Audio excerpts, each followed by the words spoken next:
For us, over in behavioral health and wellness, like I said, we're the prevention side of things. We're often the people you'll see in the community. And so we do a lot of trainings around mental health. We have our Revive Opioid Response Training, which talks about recognizing an opioid overdose and responding with naloxone.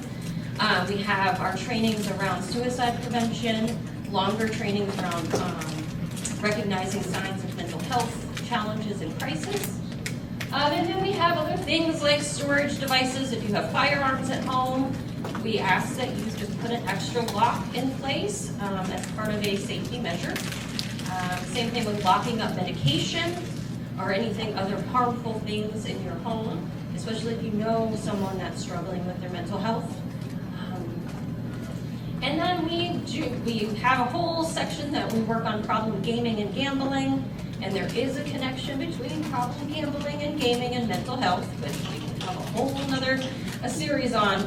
But if you know a young person that may be gaming a little too much or possibly gambling, the risk of suicide in people with problem gambling and gaming behaviors increases. So we're really starting to talk a little bit more about those instances. So we know that we have a lot of mental health challenges. Statistics, especially after the pandemic, we're still kind of sitting in it sometimes, show that almost 50% of participants reported having at least one mental health or behavioral health condition. And as TJ said, you know, there's maybe 60 of us, 80. So that's a lot of us that are struggling. And I think as adults, we have to recognize that in ourselves if we're going to help the young people in our lives. And recognizing that we're not alone in that. Mental health challenges and struggles can be very lonely and challenging. Not something we like to talk about. But if we know that there's more people, hopefully than not, that are struggling, it makes the conversation easier. So we know 13.3% reported starting or increasing their use of substances during the pandemic. Substance use and mental health often go hand in hand, they're co-occurring. And so what we saw in the pandemic was we were struggling a lot mentally and emotionally and socially, and also a lot more of us were turning to drinking, drugs, other addictive behaviors.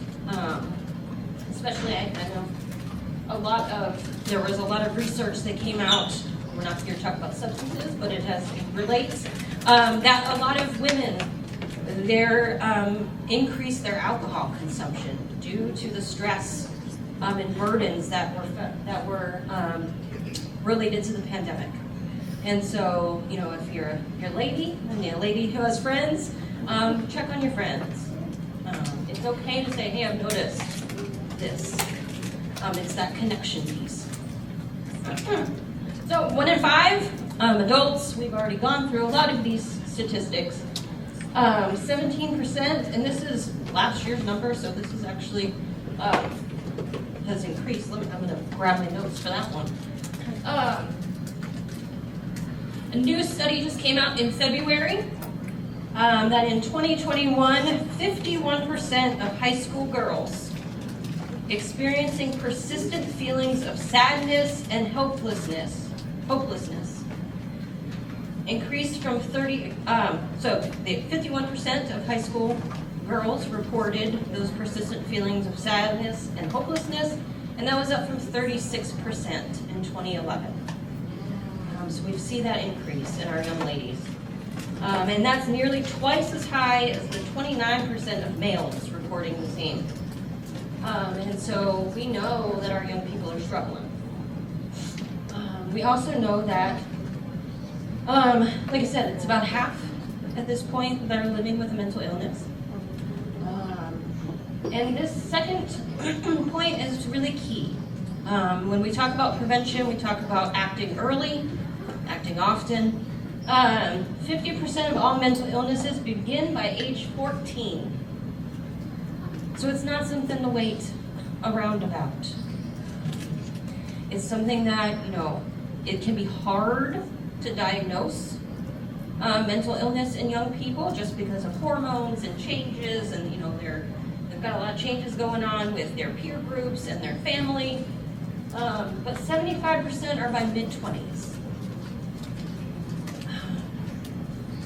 And suicide is the second leading cause of death for youth. So there are consequences to not talking about it and not finding help. And so rates of suicidal ideation are highest among youth, especially LGBTQ+. Young people, plug, Prince William Pride is Sunday, if you want to come out and have a good time, but also we have a lot of mental health tables there as well.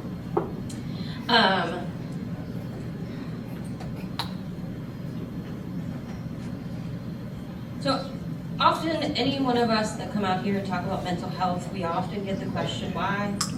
Why does it happen? Why my child? Why? It's complicated. There's definitely a genetic piece to mental health challenges, and there's also an environmental piece.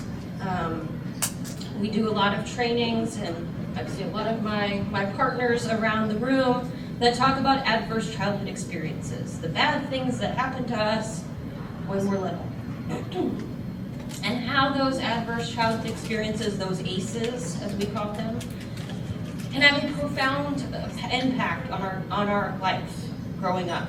What happened to me at 3, 4, 5 impacts me to this day.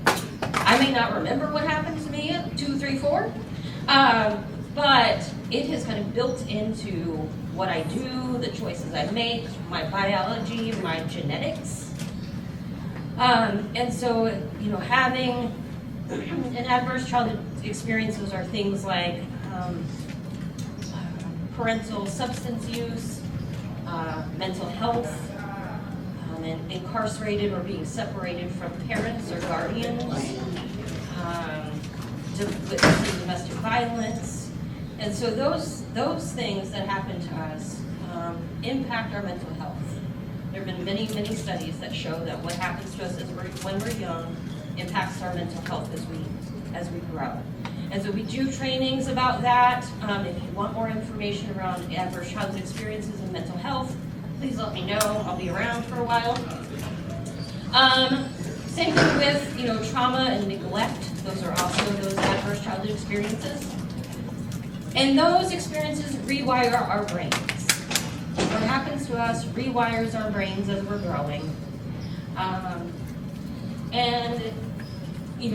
Touching back on that social isolation piece and connectedness. People that are feeling alone, lonely, disconnected, have a higher chance of having a mental health challenge, condition, crisis. So if you know of someone that's kind of disconnecting or been isolated, reach out to them. It doesn't take much. There's a whole new science around hope that is so fascinating. I could sit here and talk to you for days about it. But just having that connection and knowing that maybe tomorrow might be a wee bit better makes a huge difference to people, especially when they are feeling depressed or sad or lonely or anxiety. This is never going to get better. That having that connection truly makes a difference. Other things, possible related causes, kind of pieces to this puzzle. Discrimination or stigma, and we know that still goes on today. Traumatic brain injuries, especially in young people.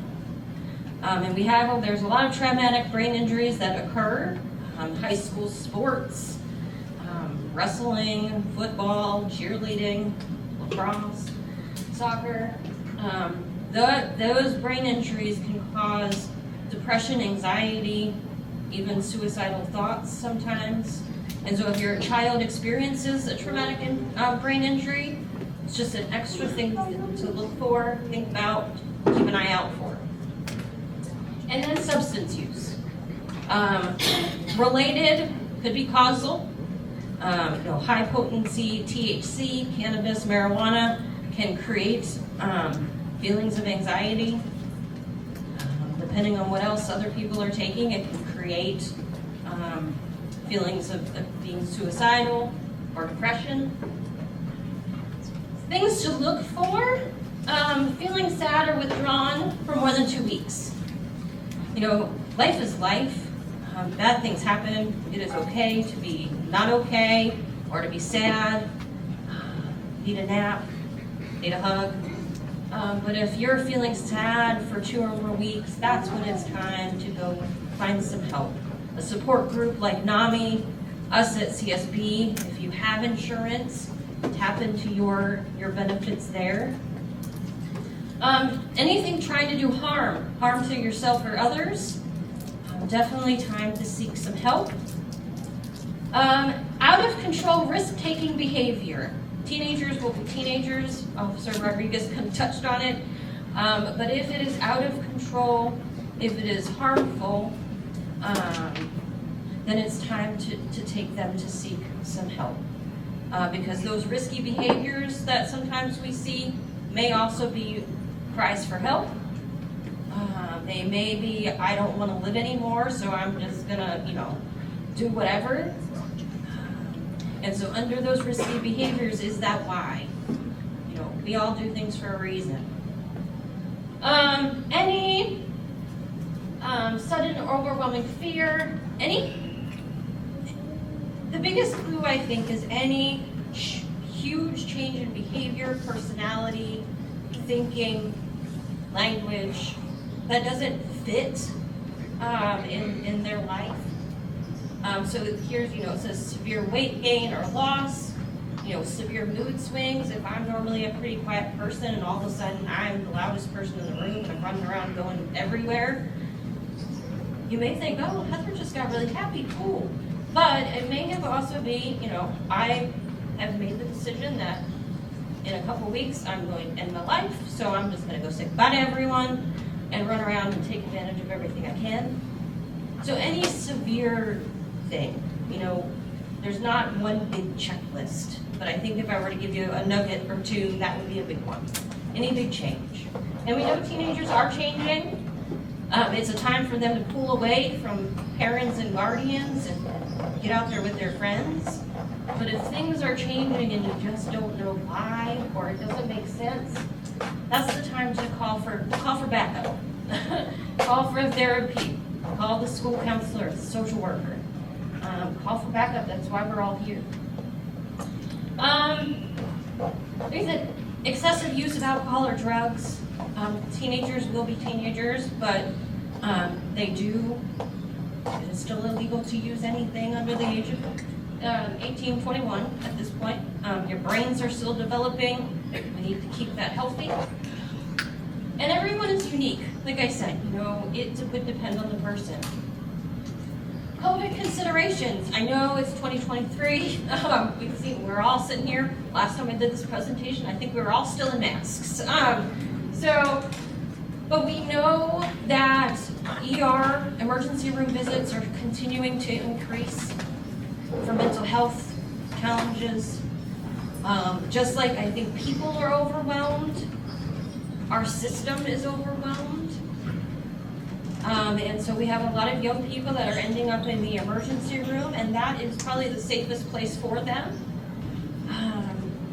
But when we look at those therapeutic supports, we need to put them in place first so we don't end up here. But if you do end up in the emergency room, I've got my wonderful CIT colleague here, they will help you with those supports. People with pre-existing mental health conditions, people that were already experiencing anxiety and depression, that just got ratcheted up during COVID. People that were not ever experiencing a mental health challenge, some people they grew them. They popped up with just the stress with unemployment, everyone being home under the same roof, all of those stressors led to this challenge. There's also those barriers to friends. Remember, at the very beginning, I talked about the epidemic of loneliness and isolation. Remember back when there was no way in the world all of us would be standing here staring at each other and hugging and high-fiving. And that created a lot of stress. It created time for us to, kind of let that anxiety sit and grow. Let that depression and hopelessness kind of grow and fester because we didn't have this human connection that we all need. Loss and grief. There were a lot of us that lost a lot of people in the last couple of years.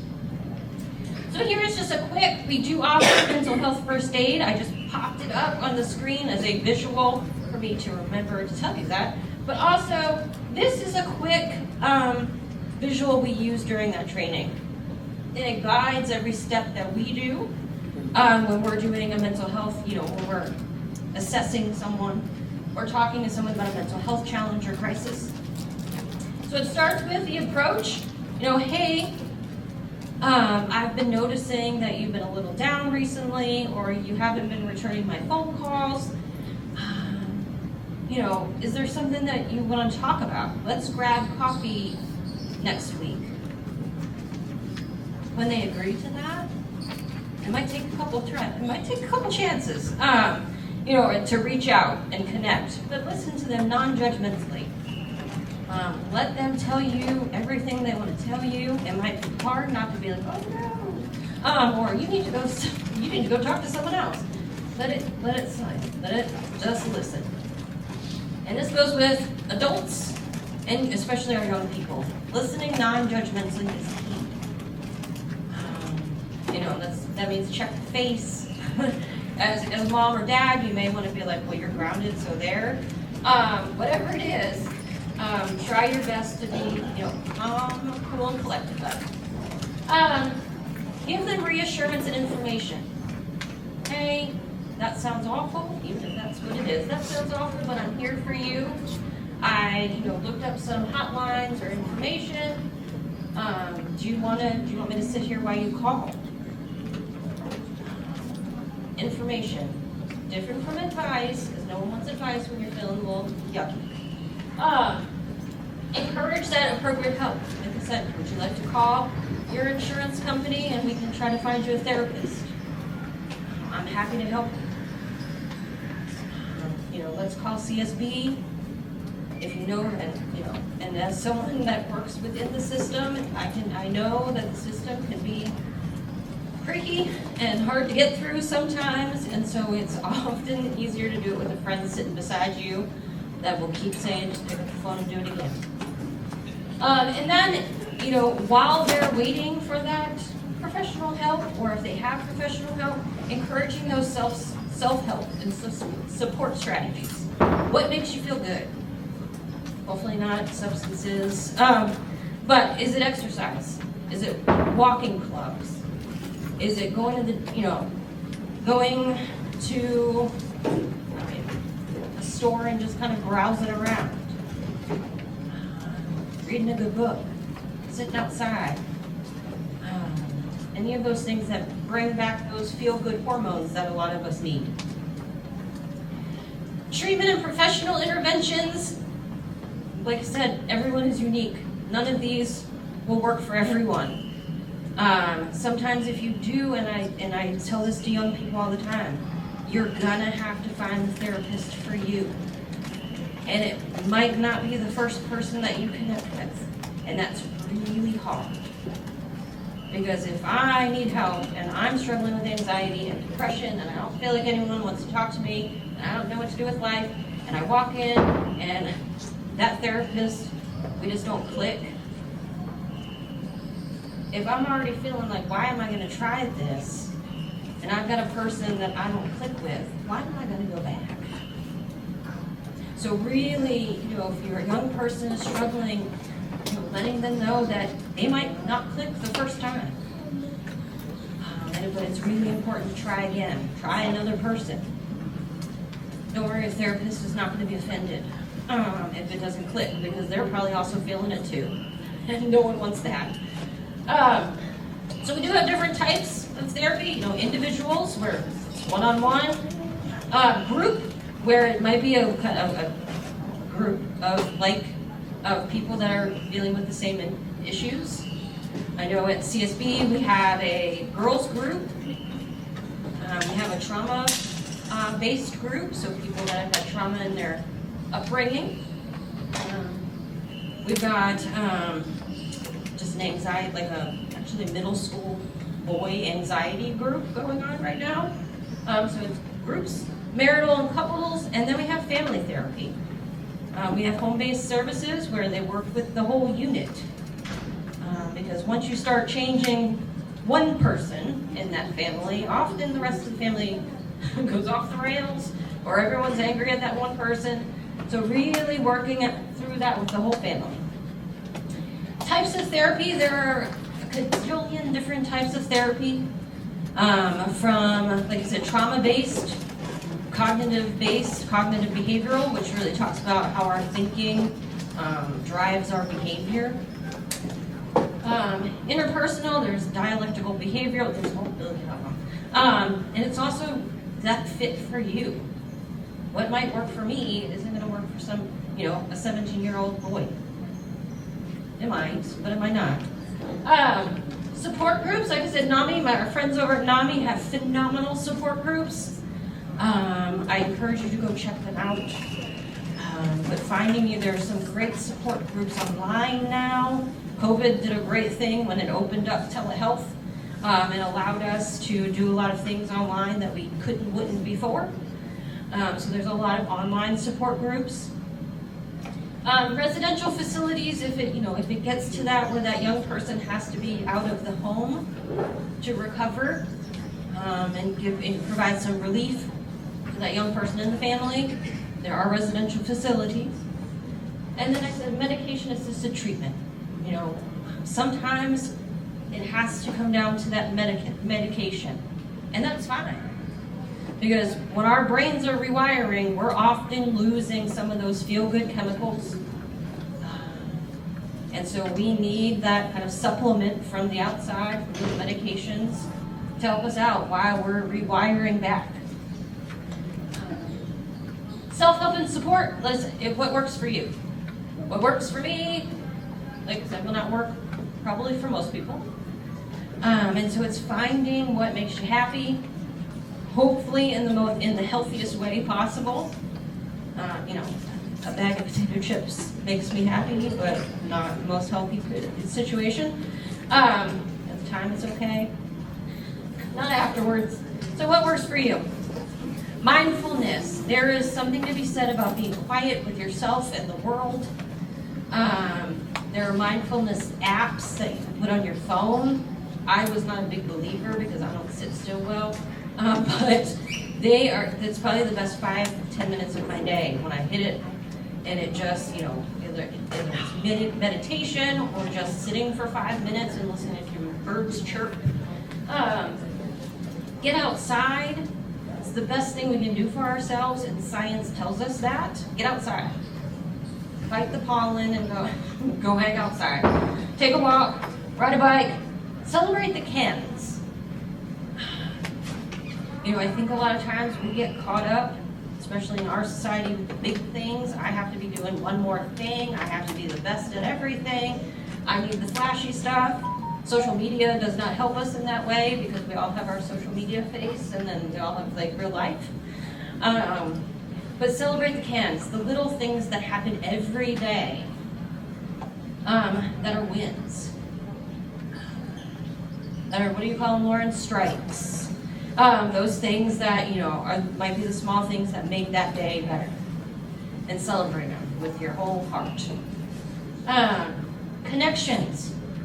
Phone a friend, email someone, take a walk with a person. Remember, those connections matter. We're humans, we're pack animals. We're meant to be connections. Healthy eating. Like I said, don't pick up a bag of chips, maybe some carrots, stuff out another seed. Healthier eating. Diet does amazing things, and I'm not saying diet as in restricting calories, I'm talking about diet as in nutrition, with vegetables and cleaner eating. Try it. I know at the beginning of COVID, a few people in this room know, I had the orange cheese problem. Should have a support group for orange cheese. And during the beginning of COVID, I would eat Cheetos, Cheez-Its, whatever gave it orange. And that was my anxiety. You know, it was, let me eat these. Well, I finally, about 4 months into it, decided carrots we're still orange and were better for me and my pants. At some point, I'm going to put those back on too. Healthier eating. Green, the color of the rainbow. And sleep. Sleep is so super important for 2 reasons. One, we all need it. We rejuvenate, our brains click together, we make the memories when we're sleeping, we're filing information. Important to have. But it's also a really important indicator that something may be wrong or not right. If you know someone whose sleep patterns have changed, if they've flipped upside down, if they're not sleeping, if they're sleeping all the time, and nothing kind of major has happened, that's a big clue. Hey, I've noticed you've only been sleeping 2 hours a night. What's up? Or hey, I've noticed you slept 18 hours in the last day. You want to talk about anything? Because that can be a sign of depression and or anxiety. You know, my mind is racing. I may not be sleeping. And you're the experts. Like I said, find out what works for you. Encourage your young people to find out what works for them. Other things, stigma, as much as we would hate it to go away, still is around. So using person-centered language. I'm a person with depression. Mary is struggling with addiction. Puts the person first. Takes the blame out of that. Language around mental illness and substance use. So be careful. You know, try to take words out of your language like crazy. I know that one's hard. Or they're an addict. Removing them replaces that with a human being. And that shift in language can be the importance. Remember, if you're concerned about someone, having that conversation is really important. But you want to be able to use the right language or the kindest language you can have. So if I am struggling with depression and I overhear you talking about someone being crazy and they need to be locked up or whatever you're talking about, how am I going to feel coming to you to ask for help? Not going to work. So, be careful about those conversations, especially around our kiddos. They hear everything. Much as you think that your teenager is not listening to you, they are listening to you. And so you want to make sure that you're using kind language, open language when the conversation's at home or in the car. Because if they hear you say something about someone else, they're the chance that they're coming to you about something is minimal. So mental health crisis response, I think the panel is going to cover a lot of these, so I'm going to kind of swoosh right through this one. Your crisis response. I think it's really important that we all practice a crisis response plan, just like we have fire drills, tornado drills, every drill for everything else. I think it's really important we have a plan about if my young person is having a mental health crisis, or my husband, brother, sister, mom is having a mental health crisis, what am I going to do? And make sure you do it in calm moments, not in the moment of crisis, and write it down. Just like we have those other plans. Make sure, if I see this happening in my son, here's kind of what I might do. Here are some numbers that you might want to call. And it's going to be prepared for it. Because it may happen. And when it happens, it's going to punch you in the face. And you're going to, not know what to do with it. And so being prepared will help you. And that's, knowing the signs, trusting your gut. I say this to everyone. You know your people around you better than anyone.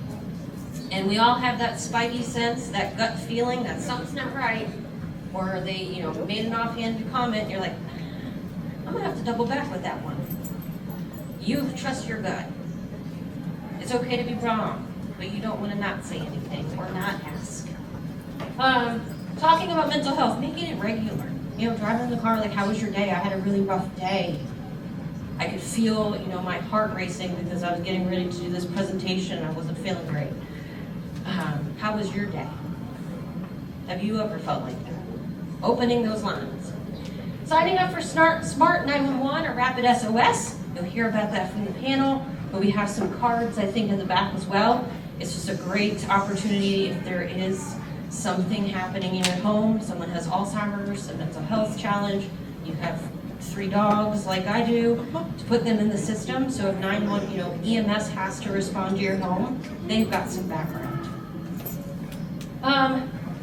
Key numbers in your phones, in all of your phones. Like the CR2, 24-hour response number, Community Services Emergency Services, 988, which is the new suicide prevention lifeline. Put them all in your phone, because when you're having a crisis, you're not going to remember 988. You might if it gets ingrained like 911, but just to have it in front of you. Here is us, our website, and then our wonderful people at NAMI back there. Support hotlines, like I said, put these in your phones, write them down, put them in your tablets, whatever. Because when you need them, you're going to want them right there. There is a crisis text line, and these are all things you can share with your young people. The crisis text line is pretty neat. They start with the text, hey, I've had a really rough day. And they will engage people with text and then start encouraging them to call because they want to verbally talk to people. But it starts out with that text. I'll leave you with this. Kindness matters. I know we're in the theme of hope. And like I said, hope is one of the biggest protective factors, especially against suicide, that we can help people with. Kindness is the other one. I've always, my parents taught me a long time ago that we don't know what other people are going through. I equated it to we're all walking around with a backpack. Some days our backpack has candy and roses in there. Other days it's loaded down with the bricks and burdens and whatever of all the craptastic things that happen to us. And so we've all got the backpack on. That's the day what's in there. And so to treat people every day like they've got something going on. And so smiling, saying hello, matters. There's a big study that came out a couple years ago. Most young people say experiencing more kindness would improve their mental wellness. Now, I work for the government, and there's always a budget season, and there's always a budget for something. Kindness doesn't have a budget. It doesn't cost anything but maybe a couple seconds to smile at someone. So please, the acts of kindness young people most commonly say would have the biggest impact on their mental wellness are having someone who listens, believes in them, and encourages them to do their best, and checks in on them or asks if they're doing okay. I will say that it's not just young people that need kindness. All of us sitting right here do. And it's one of the easiest things we can do. The biggest protective factor, other than hope, for young people is one caring, competent, consistent adult in their life. That doesn't have to be you as mom and dad. I hope it is. I know there are points in my life that my mom was not the person I wanted to talk to, please. But my mom knew better enough that she knew that I could go talk to Miss Linda down the street, and I could tell Miss Linda whatever I wanted to. Miss Linda wouldn't tell my mom much unless it was an emergency, or if it was something she felt my mom really needed to know.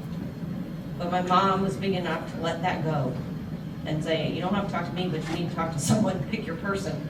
And it was someone my mom trusted. And so, having that person that checks in, there is me.